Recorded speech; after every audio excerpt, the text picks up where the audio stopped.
बहुत बहुत स्वागत है आपका स्मिता जी। स्मिता जी हमारे साथ हो, हम बालिका वधू की बात ना करें, ऐसा हो ही नहीं सकता एक्चुअली। जब आप लोग का शो आता था, मुझे याद है घर में खाना या तो बन जाता था पहले या तो रुक जाता था, उसके बाद ही जी। बनाया जाता खाना। वो दौर हाँ। हमने देखा है और वही क्रेज था लोगों को कि अभी जब सीजन 2 आएगा तो लोग मतलब उसी अंदाज में देखेंगे, सब कुछ देखेंगे। बट जी। वो जादू नहीं कर पाया, शो ऑफ एयर भी चला गया, इवन ओटीटी प्लेटफॉर्म पर भी वो कमाल नहीं कर पाया। क्या लगता है आपको कि क्या वजह रही होगी कि वो कनेक्ट नहीं कर पाई ऑडियंस के साथ?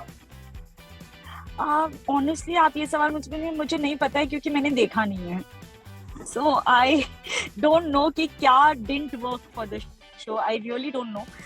बालिका वधू मेरे लिए मेरे करियर का सबसे इम्पोर्टेंट शो है और वो लेगेसी सेकंड सीजन में भी अगर चलती और बहुत अच्छा उतना ही अच्छा करती तो it would have been a very good thing. But अब वो क्या कारण रहा I really don't know because I haven't seen it. आज का दौर जो है ना, लोग अपने टैलेंट को अलग अलग प्लेटफॉर्म पर शो करके रातों रात एक रात में किस्मत चमक जाती है। आपसे जानना चाहेंगे, जब आपने करियर की शुरुआत की थी, कैसे कैसे शुरुआत हुई थी, फर्स्ट ऑडिशन कैसे हुआ था और आपके लाइफ कैसे कन्वर्ट हुई थी एज ए एक्टर?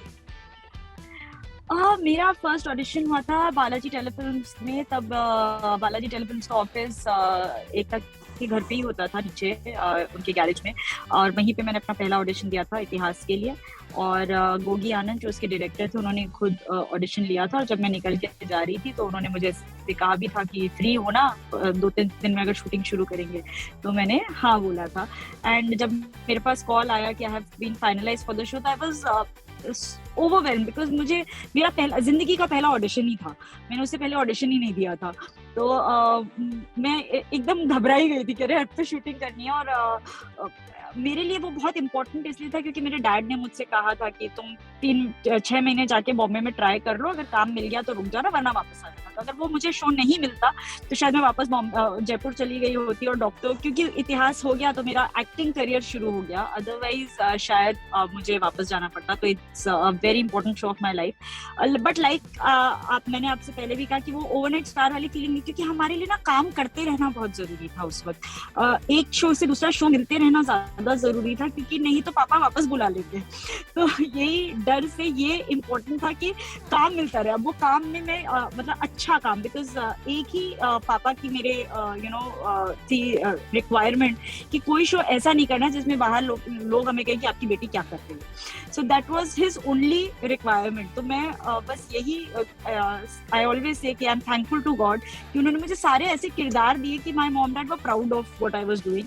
अब मैं उस फेज में आ गई हूँ लाइफ की कि मैं अब एक्सपेरिमेंट कर सकती हूँ, क्योंकि अब मम्मी पापा समझ गए हैं कि एक्टर्स हर टाइप के किरदार कर सकते हैं। लेकिन तब क्योंकि इंडस्ट्री से कोई और था नहीं, एक्टर कोई और लाइफ फैमिली में है नहीं, तो उन्हें लगता था कि जो अच्छा किरदार है बस वो अच्छा है, जो बुरा किरदार प्ले कर रहा है वो इंसानी बुरा है। तो वैसा बाहर वालों की सोच होती थी। But now they have understood and I think now if I do negatives they will accept it. कहते हैं ना कि एक डॉक्टर का बेटा डॉक्टर या एक्टर का बेटा एक्टर। अगर आपसे जानना चाहें, क्या सोचा आपने बच्चों के बारे में? आपसे कोई बात होती है जो उनके करियर को लेकर के, क्या सोचा उनके करियर के बारे में आपने? एक्टर ही बनना है या क्या? अरे आप आज की किसी भी पेरेंट्स से अगर ये सवाल करेंगे, if you also have a child, आपसे भी अगर ये सवाल किया जाए तो आई डोंट थिंक हम अपने बच्चों को बता ही सकते हैं कि उन्हें क्या करना है। आजकल के बच्चे बहुत स्मार्ट हैं, हमारी तरह नहीं है जिनको जो माँ बाप कहते थे कि ये करना है ये करना है और हम चुपचाप वही सब्जेक्ट्स ले लेते थे, वही सब्जेक्ट्स पढ़ते रहते थे। आजकल तो वो आके हमें बताते हैं, नहीं मम्मी ये लेंगे और इसके बाद ये ऑप्शंस है और ये करियर ऑप्शंस है। तो अभी I don't think I can even think कि मैं अपने बच्चों को क्या बनाऊं, क्योंकि वो मुझे बता देंगे उन्हें क्या बनना है। और अभी तक तो ऐसा कुछ हम लोगों ने डिस्कस करना शुरू ही नहीं किया है घर में, क्योंकि I know they will choose their own path. कभी कभी बात होती होगी, आप खुद देखते होंगे कि इनका वो आपका जो अंदर का जो डीएनए है उनके अंदर दिखता होगा, एक्टिंग का जो कहते हैं ना कीड़ा, तो दिखता ही होगा कहीं ना कहीं। Not see my Elder daughter, वो ऑलरेडी लिटरेचर पढ़ रही हैं, वो लिखने में बहुत इंटरेस्ट है उसका। उसने ऑलरेडी किताब लिखी है which is a published book, she is already an author. तो वो तो उनका तो झुकाव लिखने की तरफ है।